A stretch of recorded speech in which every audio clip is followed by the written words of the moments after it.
어떻게 된다는 거예요? 앞에 있는 데이터를 다시 봐야 된다는 거예요. 다시 봐야 된다는 거예요. 예? 극복이라는 건 뭐예요? 안 죽으려면은, 안 죽는 건 없을까? 그러면 어떻게 될까? 여러분, 하나님은 어떤 존재예요? 불생불멸하는 존재 아니겠습니까? 불생불멸. 불생불멸, 낳지도 않고 죽지도 않는다는 존재 아니에요? 누가? 하나님은요? 우리는 누구예요? 그분의 자식이라고 하지 않습니까? 세치혈로. 자식과 부모 관계는 뭐가 있어요? 유전적 전이가 있는 거 아니에요? 유전자의 전이가 있는 거 아닙니까? 닮는다는 거죠. 그럼 안 죽어야지, 안 죽어야지. 그럼 안 죽는 게 뭐 없을까? 왜 하나님 그렇게 설명하는데, 예수님 영생은 유일하신 참 하나님과 영생 얘기하잖아요. 너희가 성경에서 영생을 얻는 줄 알고 막 영생 얘기하잖아요. 내 명령은 영생이니라 이렇게 얘기하잖아요. 근데 왜 죽을까? 거기에 대해서 퀘션 마크를 붙여야 되는데, 기도가 부족하고 헌금이 부족하고 그것도 아니고 뭐라고 그래요? 죽어서 천국 간다 이렇게 얘기해요. 죽어서 천국 가는 영혼을 왜 만듭니까? 죽어서 천국 갈 걸 왜 만들어요? 하나님이 그런 능력이 없어서 만듭니까? 낳고 죽고를 반복하게? 참 어리석음이 가슴을 저미게 합니다.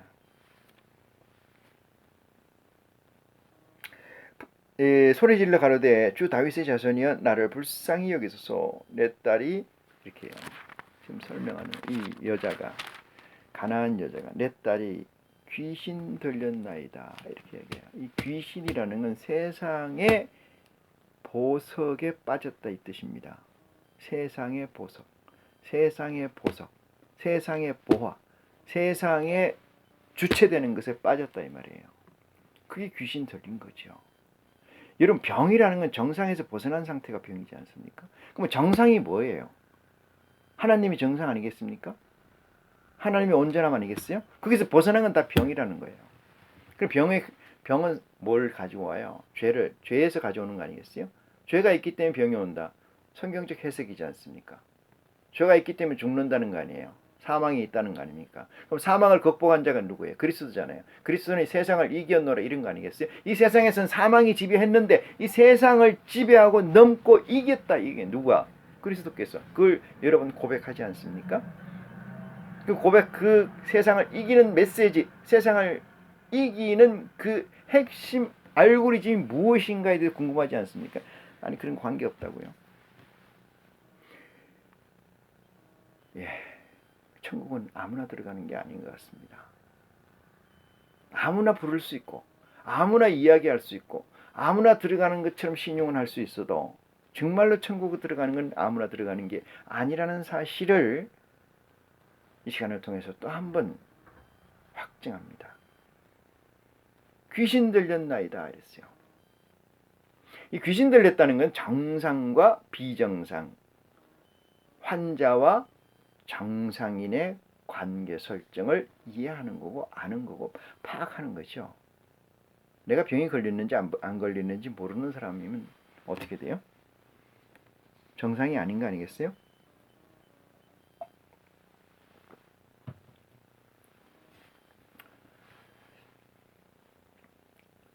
23절입니다. 예수는 한 말씀도 대답지 아니하시니 제자들이 와서 청하여 말하되 이렇게 얘기해요. 그 여자가 우리 뒤에서 소리를 지르오니 보내소서. 제자들이 예수님께 그렇게 청을 하니까 예수께서 대답하여 가라사대 24절이죠.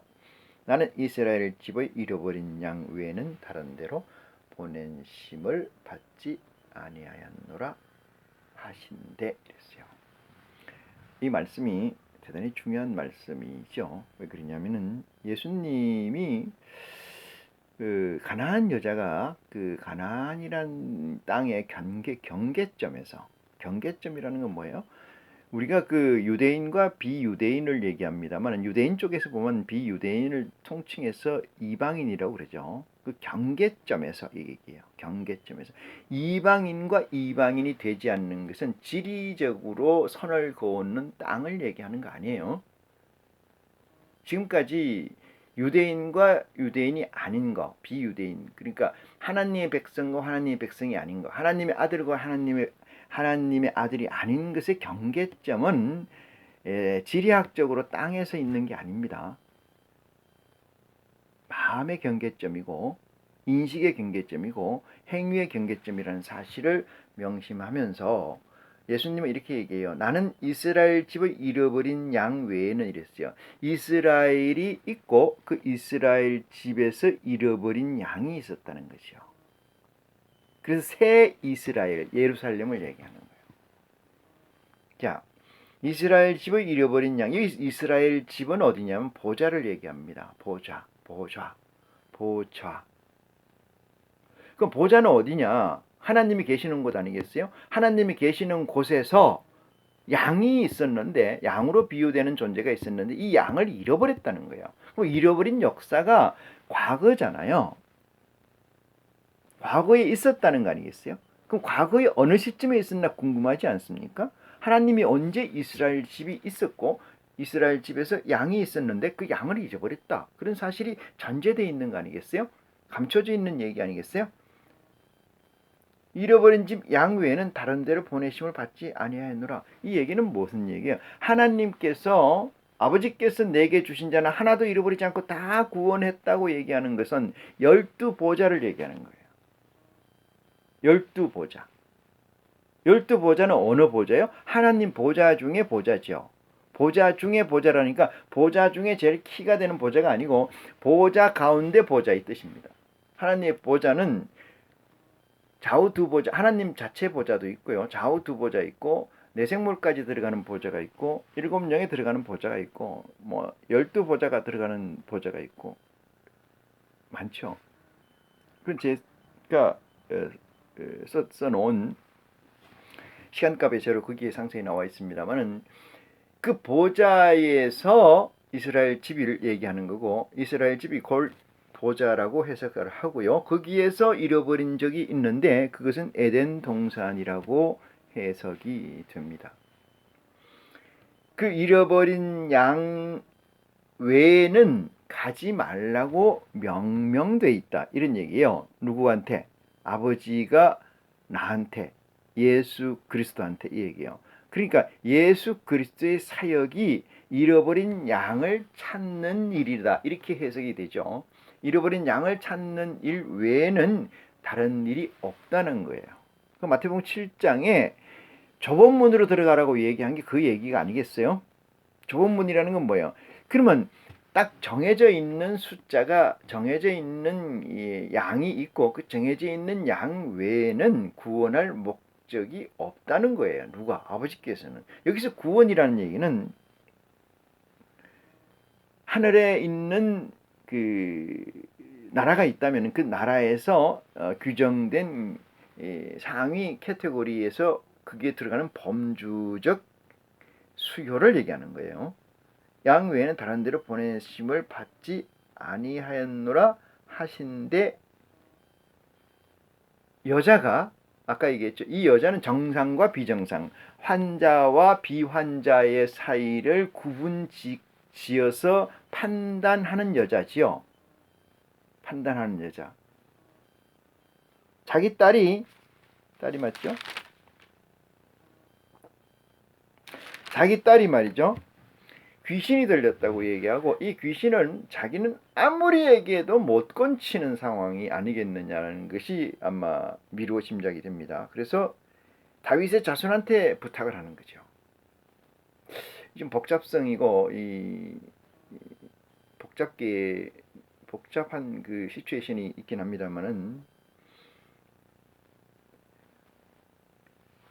이 하나님의 절대적 권세가 있고 하나님보다 밑에 가는 권세가 있어요. 하나님의 이 로부터 시작되는 이 세상 말고 또 다른 세상이 있습니다. 그 세상에 존재한 이 여자는 목자를 얘기하는 거고 확대 해석하면은 하나님처럼 또 다른 집을 짓고 있는 자를 얘기하는 거죠. 자기중심적 가치를 공유하고 있는 무리들이 있는 중에 우두머리라 이 뜻이에요. 이 여자가 자기 딸을 아무리 고치려고 해도 귀신을 쫓아내려고 해도 말이 안 되니까 귀신이라는 개념은 나하고 반대되는 것이 쉬어서 내가 가자는 방향과 반대 방향으로 또는 그것이 걸림돌이 되는 것들을 귀신이라고 얘기하죠. 그것은 그 걸림돌이 되는 그렇게 표현하면은 걸림돌이 되는 그 자체가 귀신이냐 그게 아니라 그 귀신의 작용으로 인해서 걸림돌이 된다 이런 얘기로 해석할 수가 있습니다. 그래서 여자가 와서 예수께 절하여 가로되 주여 도우소서 이렇게 얘기를 하니까 여자가 와서 대답하되 26절입니다. 가라사대 자녀의 떡을 취하여 개들에게 던짐이 마땅치 아니하니라 이렇게 얘기합니다. 그러니까 예수님께서 가지고 온 이 떡은 말씀은 누구에게 주라는 거예요? 자녀에게 주라는 명령 외에는 내가 하나님 아버지로부터 받은 사실이 없다는 거지요. 그러니까 하나님 아버지께서 내게 주시는 소연은 뭐냐면은 잃어버린 양에게 이 메시지를 주라는 거예요. 잃어버린 양에게. 그런데 이 여자는 어디에 서 있다는 거? 경계에 서 있는 거고 이 여자는 예수 그리스도가 판단했을 때 잃어버린 양이라는 포맷하고는 전혀 딴 데 있다. 이렇게 얘기를 들을 수가 있죠. 그러니까 이 26절 대답하고 그랬을 때 자녀의 떡을 취하여 개들에게 개라고 칭해졌습니다만 이건 또 이사야서에 보면은 몰각한 목자는 개라고 얘기를 설정되어 있습니다. 그렇게 비유가 되어 있어요. 던짐이 마땅치 아니하니라 이렇게 예수님이 이야기를 하죠. 그러니까 여자가 이런 얘기를 합니다. 가로되 주여 올소이다마는 이렇게요. 당신의 말씀이 옳습니다. 그렇지만은 개들도 제 주인의 상에서 떨어지는 부스러기를 먹나이다 하니 이랬어요. 내가 줄 밥은 양식은 개들에게 주려고 한 게 아니고 아들에게 주려고 온 거다. 그 아들은 뭐냐? 이스라엘 집에서 잃어버린 양이다. 그 양에게 주기 위해서 내가 이 땅에 왔고 그들에게 줄 빵, 떡밖에 없느니라 이렇게 얘기하니까 이 여자가 보통 여자는 아니죠. 아까도 얘기했습니다만은 우두머리에 있는 여자라 이렇게 설정을 제가 드렸습니다만은 이 여자가 이렇게 얘기해. 주인의 상에서 떨어지는 부스러기를 개들도 먹나이다 이렇게 얘기합니다. 당신은 주인이지만은 나는 개다. 맞다.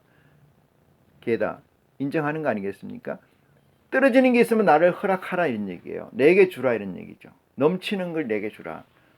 먹다가 남은 걸 내게 주라 이 얘기죠. 그런데 예수님이 그 이상 더 할 얘기가 무슨 얘기가 있겠어요. 떨어지는 거라도 주워 먹겠다는데 여러분 지금 이 시간에 이 말씀을 전가하고 있는 이 시간에 많은 얘기들이 떨어질 수 있어요. 그것들을 누가 주워 먹는지는 모르겠습니다만은 선한 악마 말은 됩니까? 그들이 먹을까요? 28절입니다. 이에 예수께서 대답하여 가라사대 여자야 네 믿음이 크도다 이렇게 얘기합니다. 누구에 대한 믿음이에요? 어떻게 하면은 예수 그리스도께서 하나님의 아들이라는 사실을 고백하는 것과 똑같은 얘기가 아니겠어요? 이렇게 고백을 받는 경우가 예수 그리스도께서 있었나요? 거의 없었죠?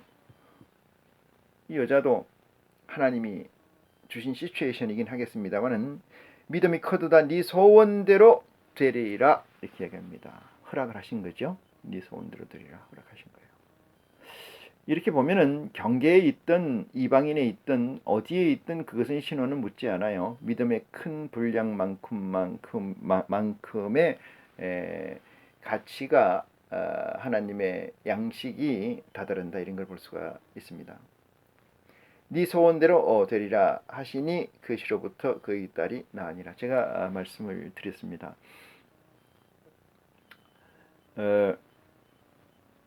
내가 바라고 원하는 것이 내가 기도하는 것이 되지 않는다 이렇게 얘기할 경우는 기도의 설정 자체가 잘못되어 있지 않나 그 상황을 다시 뒤로 돌아가서 체킹해 보시길 바랍니다. 콩을 심어놓고 팥이 나기를 기다리는까지는 그럴 수 있어요. 왜 팥이 났다? 왜 팥이 났을까? 콩이 나야 되는데 이렇게 생각한다면 그 사람이 정상적인 사람일까요? 그렇지는 않습니다. 그 정상적이지 않은 사람을 다시 몰아쳐서 네가 일이 부족해서 그런 거야. 네가 정성이 부족해서 그런 거야. 네가 일을 더 열심히 하고 정성을 더 쏟게 되면은 콩을 심었으니까 콩이 날 거야 라고 얘기하는 것이 매직 아니에요. 이거는 매직이 아니라면 뭡니까? 마술이 아니라면 뭐예요, 이거는? 응? 이걸 어떻게 목자라 할 수 있을까요? 그리스도의 목자라 할 수 있어요? 하나님의 목자라 할 수 있어요? 하나님의 복음을 가지고 얘기하는 사람이라고 할 수 있습니까?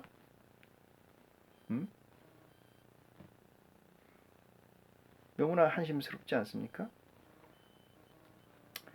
예수께서 거기서 떠나사 갈릴리 호숫가에 이르러 산에 올라가 거기 앉으시니 이랬어요. 여기 산에 올라가 거기 앉으시니까 그 상황적으로 보니까 호숫가를 떠나서 갈릴리 호숫가에서 이르러 산에 올라갔다 이렇게 생각하시지 말고 하나님의 산으로 올라갔다, 하늘로 올라갔다 이렇게 생각하시면 돼요. 큰 무리가 졸뚝바리와 불구자와 소경과 벙어리와 기타 여럿을 데리고 와서 예수의 발 앞에 둠에 고쳐주시니 벙어리가 말하고 불구자가 건전하고 졸뚝바리가 걸으며 소경이 보는 것을 우리가 보고 기히 여겨 이스라엘의 하나님께 영광을 돌리리라 했어요. 이 육체적 병, 육체적 불구의 상황을 쭉 나열해 놨습니다. 육체라는 것은 그릇이죠. 그릇에는 뭐가 담기냐에 따라서 그 그릇의 명칭이 지어집니다. 과일을 담는 것은 과일 바구니라고 하죠. 물을 담는 것은 물 그릇이라고 하고 밥을 담는 것은 밥 그릇이라고 합니다. 이 그릇은 그리스도께서 우리에게 비유를 말씀하시는 것은 그릇은 우리 사람을 얘기합니다. 우리 사람의 몸은 그릇입니다. 이 그릇은 누가 빚었어요? 하나님이 빚으셨죠. 그 하나님이 그릇에다가 무엇을 담기 위해서 빚었을까? 구약에는 처음에 창조에는 그런 뜻이 없었습니다만 어쨌든 불순종함으로 말미암아 그 그릇에 담긴 것은 율법이고 그 그릇에 담긴 것은 사망이고 그 그릇에 담긴 건 저주라는 사실이었습니다. 그렇지만 그것마저도 은혜로 여겼어요. 왜 그렇습니까? 예수 그리스도의 메시아의 주심을 약속하셨기 때문에. 그래서 그 메시아가 예수가 그리스도로 이 땅에 와서 고백이 된 거죠. 그래서 그것마저도 은혜라고 우리는 부르고 있습니다. 그것이 있어서 여기까지 인도된 것이 현실이니까요.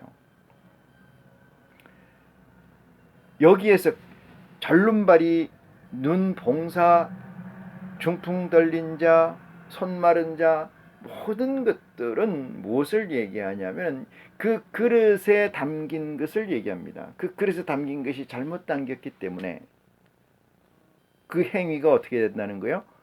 삐뚤어지고 틀어지고 절개되고 안 보이게 되고 마르게 되고 아버지가 생각하고 아버지가 바라는 가치에서 굴절되고 변형되고 왜곡되는 외상되어 있는 상태를 얘기합니다. 그러면 이것을 바로잡는 것은 현상을 바로잡아야 되겠어요? 본질을 바로잡아야 되겠습니까? 본질을 바로잡아야 돼요. 본질을 바로잡는 게 누구예요? 예수 그리스도는 하나님의 본체이시다. 아들이시다 이 말이에요. 그분이 직접 이 땅에 오셔서 우리에게 주신 복음이다 이 말입니다. 이 복음을 어떻게 받아들일까요? 다시 말씀드립니다. 하늘에서는 잃어버린 양이 있죠. 그 양은 정해져 있어요. 그렇지만 뭐가 안 정해져 있습니까? 무엇이 안 정해져 있냐? 그릇이 안 정해져 있어요. 그릇이.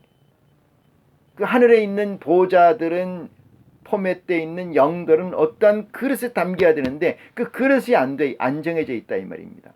그 그릇을 우리는 온전하게 하기 위해서 하나님의 복음 가운데서 정진하고 하나님 복음 가운데서 기도하는 이 현실에서 이 현실을 볼 때 기쁨과 희락과 소망이 여러분에게 가득한 현실의 삶을 살아야 되는 거 아니겠습니까?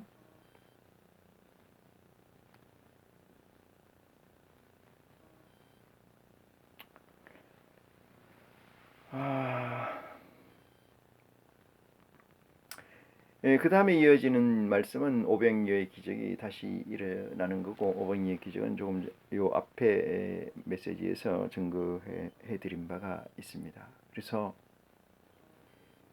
이 명확하고 명쾌한 복음을 가지고 있는데도 불구하고 메시지가 있는데도 불구하고 틀어지고 변형된 그 값이 진실의 값인 양 이야기하는 것, 이것이야말로 얼마나 아둔하고 얼마나 비지혜 가운데 하나님을 욕되게 하는 것인지 우리는 통찰해 봐야 된다는 불편한 진실에 맞서 있다 오늘날, 이렇게 생각을 합니다. 오늘 말씀은 여기까지 하겠습니다. 고맙습니다.